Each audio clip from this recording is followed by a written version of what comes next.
Bonjour. Bonjour à toutes et à tous. Encore une réaction, décidément. C'est la troisième, genre en une semaine. C'est incroyable ce qui se passe. Il n'y en a pas autant d'habitude, vous le savez. En fait, cette réaction a un petit peu une sensation bizarre parce que d'habitude, quand je fais une réaction, c'est auprès des séries qui me hype, si vous voulez. C'est du The Umbrella Academy, c'est du The Boys. Vous avez bien vu ces derniers temps que j'étais assez hypé par toutes les séries que j'adorais qui reviennent enfin sur le petit écran. Et ça se fait extrêmement plaisir. Et là, si je vous dis que c'est bizarre, c'est que cette série, donc la version coréenne qui sortira le 24 juin de La Casa de Papel, série que j'ai grandement appréciée, que vous avez suivi en masse aussi sur la chaîne et je vous en remercie encore une fois, mais qui a, c'est vrai, durant les dernières saisons, perdu selon moi une baisse d'intérêt. Mais en fait, cette série m'aille pas forcément pour l'instant en tout cas, parce que je n'ai pas encore vu le teaser, vu que oui, cette vidéo est une réaction au premier teaser en VF de cette version coréenne. Mais en fait, je suis curieux. Je suis curieux en fait, si vous voulez, de voir si ça va être intéressant à suivre. C'est peut-être à partir de ce teaser que je vous dirai si oui ou non j'en parlerai sur la chaîne, que ce soit en termes de critique, en termes de théorie, je sais pas trop, puisque je sais pas comment ils vont adapter les choses, je sais pas s'ils vont garder exactement le même scénario, voilà, je sais pas ce qui va changer ou pas. Très probablement qu'il y aura une adaptation, très probablement qu'il y a des choses qui vont changer, puisque c'est le but quand même. Tu proposes pas juste une série coréenne juste pour faire la même chose exactement avec des acteurs coréens, ça n'a aucun intérêt. Donc voilà, on est dans cette dynamique de Netflix qui propose de plus en plus des séries coréennes, vu que ça cartonne, hein, on va pas se le cacher. Et là, il faut d'une pierre deux coups, vu qu'ils prennent peut-être une série des plus populaires de la plateforme, ils mélangent ça au style coréen. Donc c'est sûr et certain que bien que vous faites partie, peut-être, je sais pas, des gens qui disent que La Casa de Papel, bon, c'est relou, on en a assez entendu parler. Et je suis peut-être dans un sens d'accord avec vous. Ça va être top 1 en fait, Netflix, ça il faut bien s'en rendre compte. Est-ce que après ça va surpasser ce qui avait été fait avec la série originale? Ça, je ne demande qu'à voir. Mais voilà, on va pas perdre plus de temps maintenant. Passons du coup à la réaction. Je vais voir un petit peu ce que j'en pense. Et puis, je pense que c'est parti, nous, on peut y aller. Dites-moi ce que vous en pensez aussi. La République populaire démocratique de Corée et la Corée du Sud déclarent la fin de la guerre. Il y a un mec qui est censuré. Les deux Corées mettront en place une union économique. Ok. Elles se sont mises d'accord pour créer une monnaie commune. Déjà, on est sur un autre contexte. Le Nord s'est ouvert au capitalisme et tous les Coréens devaient bénéficier des retombées. Mais en réalité, seuls les riches sont devenus encore plus riches. Bienvenue dans le monde capitaliste.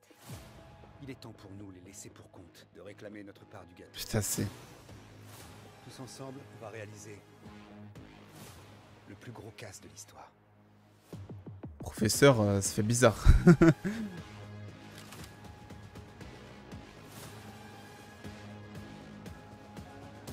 Ça, c'était Berlin, j'imagine.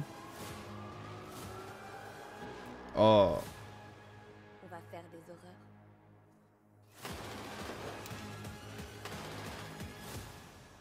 Ok. Bon alors, on nous en dévoile pas énormément. Je suis mitigé. Je suis mitigé dans le sens où, bon, en termes d'action, etc., ils nous proposent pas grand-chose. Enfin, je veux dire, c'est pas comme le premier trailer de La Casa de Papel ou dans les premiers qui avaient vraiment, je trouve, marqué les esprits, qui voulaient vraiment nous faire découvrir autre chose. Là, on est vraiment sur... En fait, moi, ce qui m'intéresse peut-être là-dedans, alors faudra attendre de voir la vraie bande-annonce, c'est le contexte, parce qu'on a l'air de se situer dans une espèce de guerre froide. Enfin, je sais pas, il faudrait que je réécoute ce qu'ils disent, parce qu'il y a toute une intro avec un contexte qui est donné que moi j'apprécie. Par contre, c'est vrai qu'il y a un truc qui me dérange, c'est que j'ai l'impression que toutes les séries coréennes, ça parle toujours du même truc, en mode, voilà, on est les laissés pour compte, le capitalisme, etc. Donc, ils ont encore fondé leur storyline là-dessus, j'ai l'impression, avec des rejetés de la société qui vont décider de voler le fric, en fait, parce qu'ils en ont marre de ce capitalisme. C'est un petit peu aussi ce que nous présentait la série originale, mais c'était fait différemment. C'était pas vraiment en mode, voilà, ben nous on est un peu les laissés pour compte de la société, donc on veut se venger. On avait vraiment cet esprit, je trouve, justicier en fait, dans la série originale, peut-être que ça va être donné aussi, mais en fait j'apprécie vraiment ce côté, si vous voulez... Alors je sais pas comment vous l'expliquer, ce côté guerre, parce qu'il me semble qu'au début ils disent que donc ils sont en guerre et qu'ils ont décidé de faire une monnaie commune, ou voilà, c'est vraiment quelque chose d'inédit pour le coup. Et puis même au niveau de certains plans qu'on nous présente, par exemple il y a un plan là dans le train, je sais pas de quoi il va être question, Mais là, clairement, alors c'est peut-être... Ah non, d'accord, donc ça va être des travailleurs, j'imagine, vu qu'ils sont tous en uniforme, enfin, je pense. Ça, c'est des choses, ils ont donné peut-être des contextes à certains personnages. Alors là, je pense peut-être que c'est Tokyo, vu qu'on a l'air de la revoir à la fin, en mode personnage principal, donc peut-être que c'est elle.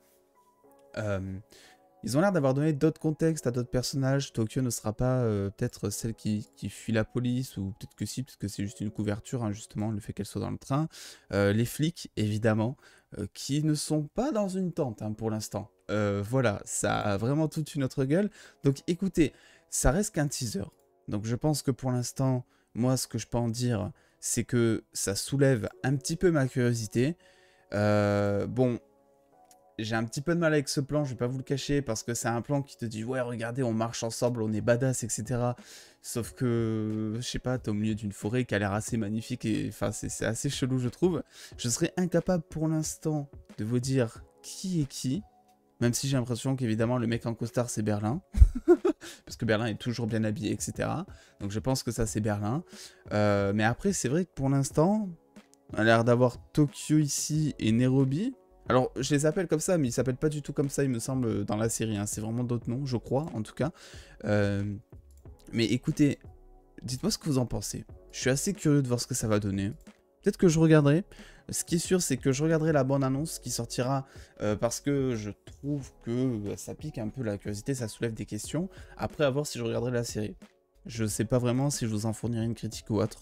Mais je pense que ça peut être intéressant si l'histoire arrive à tirer un peu, on va dire, son épingle du jeu. Et là, on a Raquel. Voilà, je l'avais pas vu, enfin, l'équivalent de Raquel, on va dire. Bref, écoutez, dites-moi évidemment ce que vous pensez de ce fameux teaser hein, en VF en commentaire. Et puis, on en parlera possiblement très bientôt. Ça sort donc le 24 juin, c'est ça, le 24 juin sur Netflix. Et en attendant, je vous fais des bisous les dos, prenez soin de vous. Et puis voilà, des bisous les dos.